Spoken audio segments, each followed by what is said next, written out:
Siapakah ulama hadis di masa kini yang sebanding keilmuannya dengan Syalbani, Syekh Ahmad Syakir? Ya tentu nggak ada ya. Murid-murid beliau luar biasa ya, tentu tidak sebanding dengan beliau. Ya dari hasil karyanya saja kan, 4 kitab Sunan Abu Dawud, Sunan Nasa'i, Sunan Tirmidzi, Sunan Ibnu Majah, selama ratusan tahun, bukan ratusan tahun, 1000 tahun lebih ya, belum ada yang memilah mana yang sahih, mana yang dhaif secara lengkap. 1, 2 ya secara lengkap, kecuali Syekh Albani ya. Maka Syekh bin Baz mengatakan hari ini di kolong langit ini tidak ada yang mengetahui hadis seperti Syekh Albani. Ini ucapan Syekh bin Baz.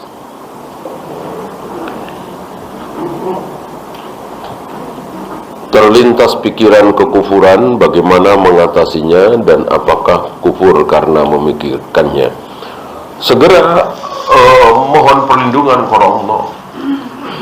A'udzubillahi minasyaitonir rajim, dari syaitan yang terkutuk ya. Dan hal seperti ini justru itulah orang Islam, orang mukmin gitu. Kenapa? Karena orang Yahudi, Nasrani, Buddha, Hindu dan seterusnya tidak didatangi setan iblis untuk bikin was-was gitu. Iblis tidak mendatangi orang Buddha, Hindu ya, supaya was-was terhadap keyakinannya. Didatangi nggak oleh iblis?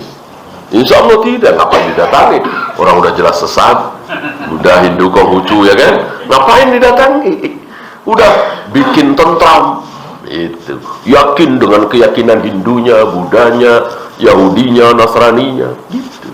Nah, yang didatangi, ditiup-tiup oleh iblis supaya ragu siapa? Kaum muslimin. Maka ada seorang laki-laki datang kepada Nabi alaihi salatu wassalam, "Ya Rasul, ada sesuatu dalam hatiku yang aku tidak sanggup untuk mengungkapkannya, yaitu was-was tadi."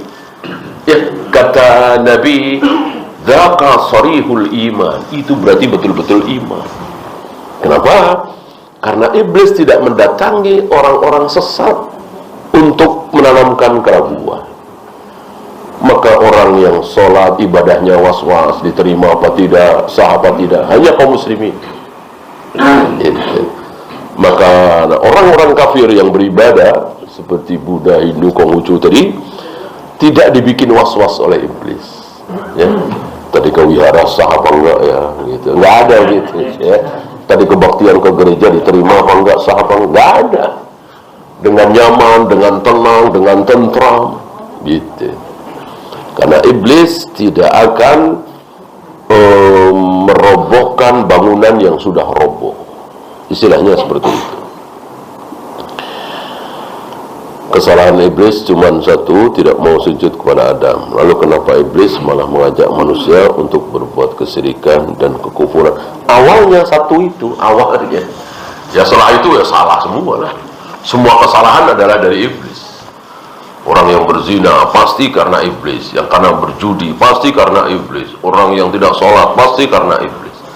Awal kesalahan iblis satu, tidak mau sujud kepada Adam. Sebelum itu iblis luar biasa, bahkan hampir-hampir menyaingi Jibril, keutamaannya, kemuliaannya, ketinggiannya.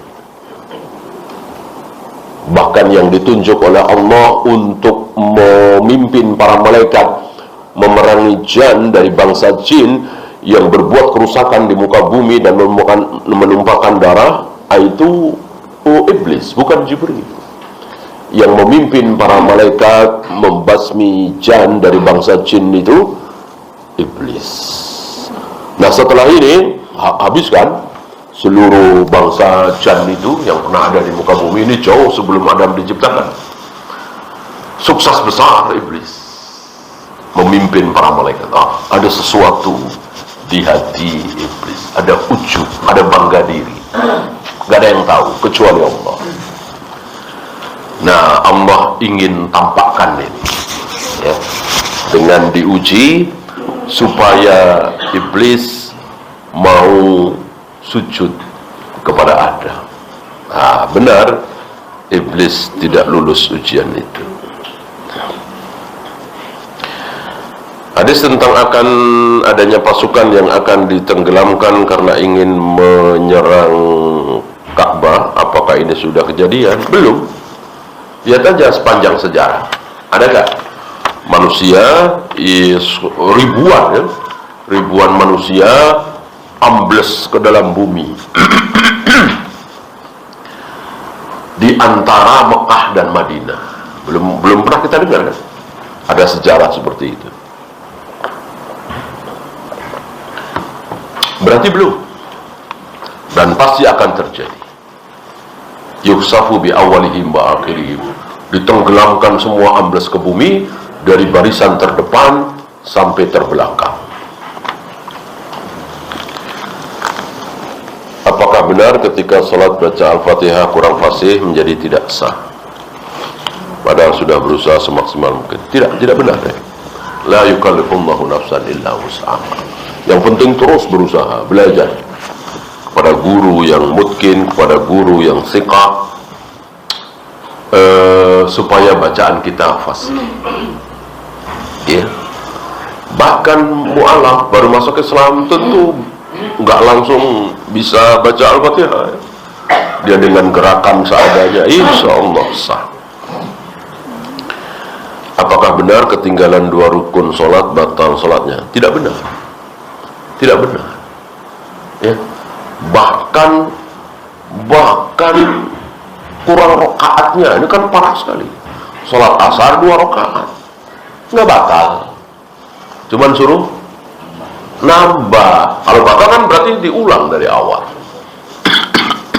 Nggak ada yang membatalkan sholat itu, kecuali dia sadar belum wudu ternyata, belum mandi junub ternyata, seperti Umar kan.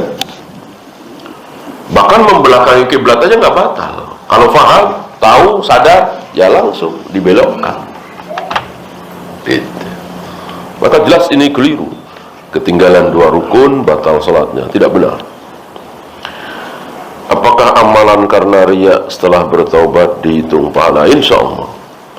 Maka kita bertaubat, memohon ampun kepada Allah, dan memohon supaya amal kita yang riya itu Allah ampuni dan Allah berikan pahala. Islam terbagi 73 golongan dan hanya 1 golongan yang selamat. Maka sisanya 72 bagaimana? Ada harapan surga atau kekal di neraka? Tidak kekal. Betul yang 72 ini masuk neraka tapi tidak kekal. Ya.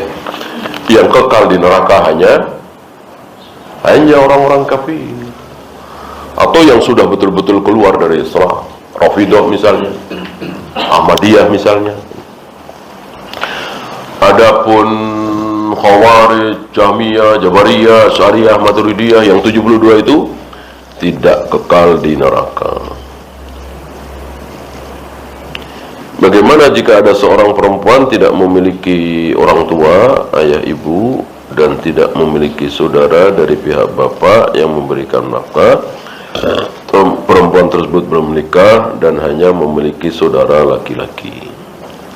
Bagaimana terkait pemberian nafkah dari saudara laki-laki tersebut? Iya, dia menjadi pengganti dari orang tuanya, baik dia abangnya atau adiknya. Kan yang cari nafkah laki-laki ya.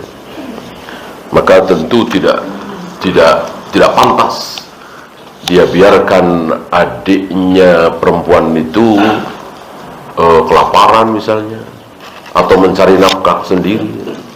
Akan lebih baik, namanya perempuan ya, tidak mencari nafkah. Bukan berarti tidak boleh, tentu boleh, dengan syarat-syarat tertentu. Iblis tidak mengganggu orang-orang yang sudah sesat. Apakah ini hadis? Yang hadis tadi, yang Nabi mengatakan sharihul iman itu.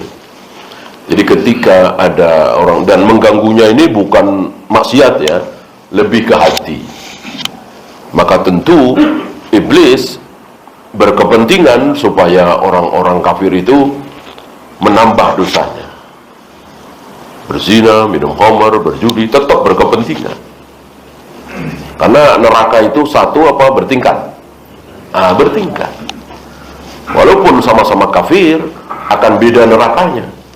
Orang kafir nggak pernah zina dengan orang kafir yang selalu berzina. Orang kafir yang tidak pernah mabuk dengan orang kafir yang tiap hari mabuk tentu berbeda. Walaupun sama-sama neraka. Ya. Maka bukan berarti tidak menggoda, bukan. Tidak bikin was-was. Gitu. Ketika orang kafir itu beribadah, maka tidak dibikin was-was oleh iblis. Ya. Bukan tidak digoda, tetap digoda. Wallahu. Ada lagi? Silakan.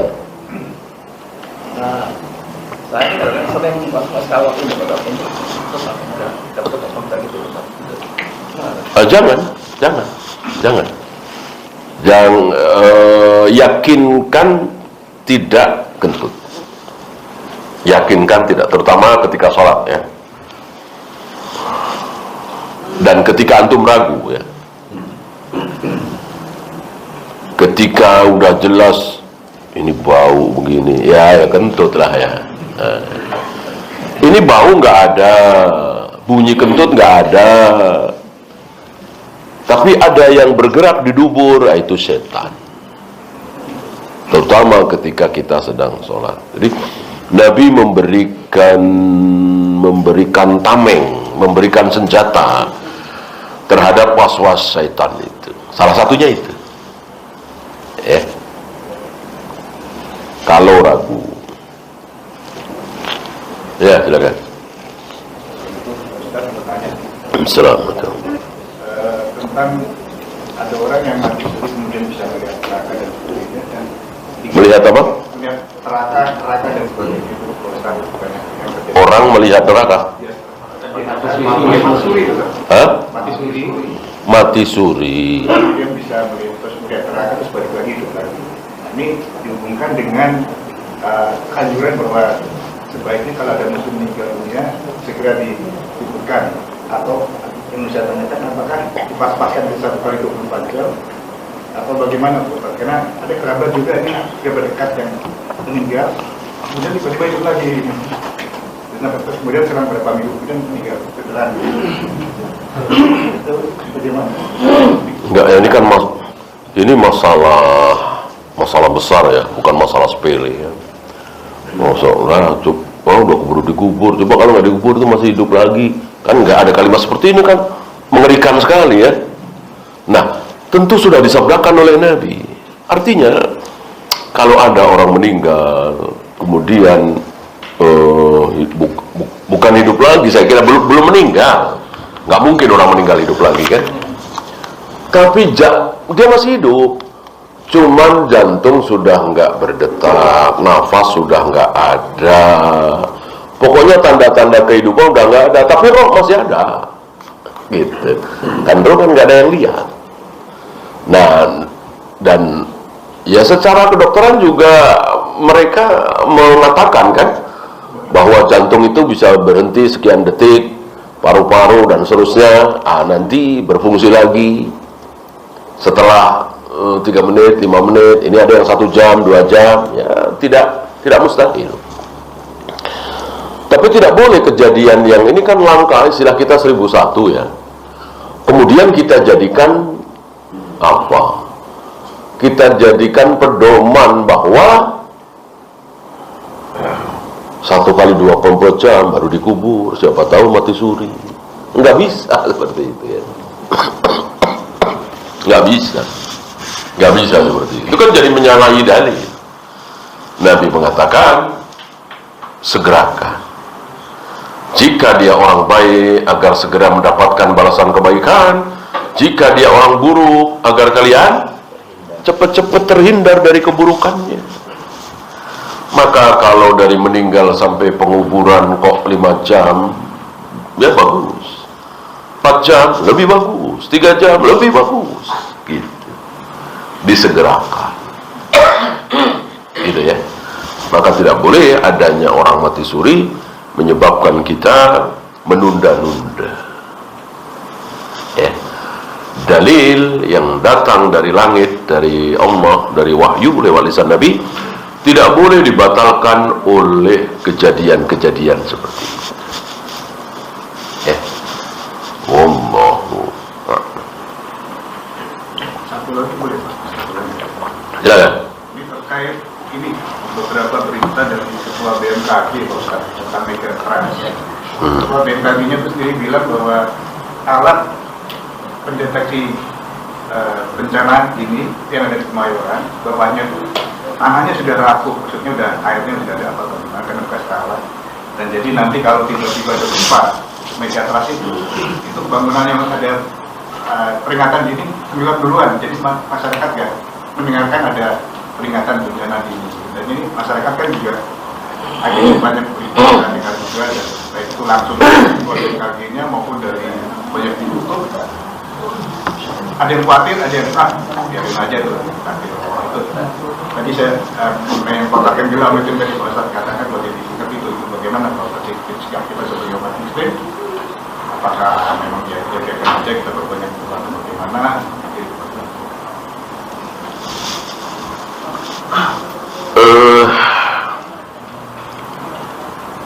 Kita semua termasuk bumi ini ada yang ngatur nggak? Ada ya. Apakah lempengan bumi termasuk angin, tsunami itu maunya alam apa maunya Allah? Tentu maunya Allah ya. Nah, ini banyak yang tidak dibahas oleh para ilmuwan, itu mestinya ini dimasukkan ke situ ya. Jadi walaupun betul-betul diyakini ini pasti akan begini, pasti akan gempa dan seterusnya, tetap kalau Allah tidak menghendaki tidak. Ya. Maka yang terbaik apa? Mohon keselamatan kepada Allah. Kemudian alangkah baiknya kalau para ahli itu tidak menyampaikan ya. Kan jadi kaum muslimin, masyarakat jadi panik, jadi ketakutan ya. Mestinya mereka saja yang takut gitu ya, mereka saja yang mikir, mereka kan pintar gitu ya. Nanti begini gitu. Atau pasang aja sirine alarm apalah supaya nanti siap-siap kalau ada tsunami gitu. Alhamdulillah kita di Jakarta ini, di pantai utara ini ada alat. Nah, kalau ada tsunami kurang dari setengah jam, alat itu bunyi. Udah gitu aja. Ya, biar pada tahu, oh ini bunyi tsunami. Bahwa ada ini, ada itu, alangkah baiknya untuk tidak disampaikan kepada masyarakat. Kan tidak semua masyarakat cuek ya. Ada yang ketakutan, stres. Gitu. Mungkin antum pernah dengar ada seorang kafir itu yang bikin bangunan di sebelum puncak itu, nggak jauh di Megamendung itu. Itu ada bunkernya gitu. Di situ tuh sudah ada mie instan, beras itu di bunkernya itu, ya. Temen itu yang cerita dia yang bangun gitu. Yang seperti ini apa sih? Kenapa dia tidak takut kalau mati bisa menjawab pertanyaan mungkar nakir apa enggak? Mestinya itu ya yang ditakuti. Kenapa hal-hal seperti itu? Katanya nanti ada kerusuhan begini. Alangkah baiknya dan harus ya kita lebih takut dengan kehidupan setelah mati. Dunia ini apalah ya. Bisa saling minta tolong, bisa saling membantu. Kalau nanti kita sudah mati, betul-betul kita sendirian. Amal kita yang akan menolong kita, akan menemani kita. Wallahu. Habis? Ya, itu lagi. Ya, terakhir.